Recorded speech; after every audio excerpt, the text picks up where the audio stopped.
Hello, ഇന്ന് നമ്മുടെ ചാനലിൽ നിങ്ങൾക്കൊരു സങ്കടപ്പെട്ട കാര്യമാണ്. അതായത് ഇന്ന് ഞങ്ങൾ റോഡിലൂടെ പോയ സമയത്ത് ഒരു ഗ്യാസ് വണ്ടി കയറിയിട്ട് ഒരു നായ ചത്ത് കിടക്കുന്നുണ്ടായിരുന്നു.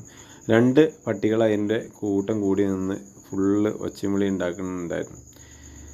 അപ്പോൾ വഴിയിൽ ഒരു മൂത്തയിടത്തുനിന്ന് വന്ന 4 പയ്യന്മാർ, അതിൽ ഈ കാണുന്ന വെട്ടുന്ന ആൾ അജിത്തിൻ്റെ കല്യാണം നിശ്ചയമാണ് നാളെ. അതിൽ ഡ്രസ്സ് എടുക്കാൻ വേണ്ടി പോകുന്ന സമയത്താണ് അവരിത് കാണുന്നത്. അവരിറങ്ങി എല്ലാത്തിനും സഹായിക്കാനും എല്ലാത്തിനും ഭയങ്കര ആക്റ്റീവായിട്ട് അവരുണ്ടായിരുന്നു. ഇങ്ങനെയുള്ള മനസ്സുള്ള പയ്യന്മാരൊക്കെ കുറവായിരിക്കും. അപ്പോൾ നിങ്ങൾ പറയും ഒരുപാട് പേര് അങ്ങനത്തെ ഉണ്ട് എന്ന്. ഇല്ല എന്നല്ല പറയുന്നത്. പരമാവധി നമ്മൾ ഇങ്ങനെയൊക്കെ കാണുന്ന സാഹചര്യത്തിൽ ഒന്ന് ഇറങ്ങി അതൊക്കെ ഒന്ന് ശരിയാക്കാനും, അതായത് ജനങ്ങൾക്ക് ബുദ്ധിമുട്ടില്ലാത്ത രീതിയിലൊക്കെ നമ്മളതൊന്ന് ക്ലീൻ ചെയ്യാനൊക്കെ സപ്പോർട്ട് ചെയ്യുന്ന വലിയ ഉപകാരമായിരിക്കും. ഇതിപ്പോൾ നമ്മുടെ നായയ്ക്ക് വേണ്ടി കുഴി വെട്ടി നായനെ ശരിക്ക് കാണിച്ചു തരാത്തത് അത് വണ്ടി കയറി ആകെ ചതഞ്ഞു പോയിട്ടുണ്ടായിരുന്നു.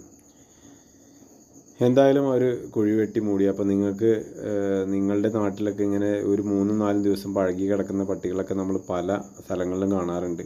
അപ്പോൾ അങ്ങനെയുള്ളവരൊക്കെ ഒന്ന് ശ്രദ്ധിക്കുക. ഇതിന് നിങ്ങൾക്ക് ഇതിൻ്റെ ഫോട്ടോ എടുത്താൽ, പട്ടിയെ കുഴിച്ചിട്ട് എൻ്റെ ഫോട്ടോ എടുത്ത് പഞ്ചായത്തിൽ കൊടുത്തു കഴിഞ്ഞാൽ ഒരു പട്ടിക്ക് 200 രൂപ വെച്ച് കിട്ടും. അത് വിചാരിച്ചിട്ട് ആരും പട്ടിയെ തല്ലി കൊന്ന് കുഴിച്ചിട്ട് അതിൻ്റെ ഫോട്ടോ ഒന്നും എടുത്ത് അയക്കരുത്.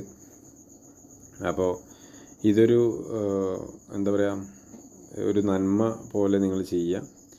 ഇതിനിപ്പോൾ നമുക്ക് 200 രൂപയ്ക്ക് വേണ്ടി നമ്മൾ അപേക്ഷ കൊടുക്കാനൊന്നും പോവുകയല്ല. നമ്മളിവിടെ ഈ പട്ടിക്കുട്ടിയല്ല, ഈ നായ ഇവിടെ ഉറങ്ങുന്നതിൻ്റെ ഈ റോഡ് സൈഡ് തന്നെയാണ് നമ്മൾ കുഴി വെട്ടി മൂടിയിട്ടുള്ളത്. എന്തായാലും ചെയ്ത് ഒപ്പം നിന്ന ആ പയ്യന്മാർക്ക് 4 പേർക്കും എല്ലാവിധ ഭാവുകങ്ങളും, അതായത് അവരുടെ ആ മനസ്സിന് വേണം നല്ലൊരു നന്ദി പറയാൻ. അപ്പോൾ ഇതാണ് ഇന്നത്തെ ഒരവസ്ഥ. ആ വണ്ടി തട്ടിയ ആളൊന്ന് തിരിഞ്ഞ് നോക്കുക പോലുമില്ല, വണ്ടി കയറി ഇറങ്ങി ഒറ്റ പോക്ക് പോയി. അപ്പോൾ ഇതിപ്പോൾ ഒരു മനുഷ്യനാണെങ്കിൽ എന്തൊക്കെ പുകിലുകൾ ആ ഭാഗത്ത് കൂടെ ഉണ്ടായിരിക്കും, അതൊന്ന് ആലോചിച്ചാൽ മതി.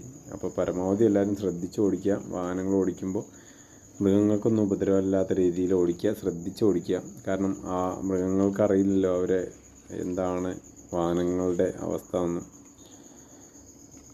എന്തായാലും ഈ പയ്യന്മാർ എല്ലാത്തിനും സഹായിക്കാനും, അതായത് ഇവരുടെ ആ മനസ്സിന് കൊടുക്കണം. കാരണം ഇനിയിപ്പോൾ ഈ ചളിയുള്ള ഈ ഡ്രസ്സ് ഇട്ടിട്ട് വേണം അവർ ആ ഡ്രസ്സ് എടുക്കാൻ പോകാൻ. കല്യാണത്തിൻ്റെ നിശ്ചയത്തിൻ്റെ ഡ്രസ്സ് എടുക്കാൻ ഇതേ ലെവലിൽ വേണം പോകാൻ. എന്തായാലും താങ്ക്സ് മക്കളെ, താങ്ക് യു.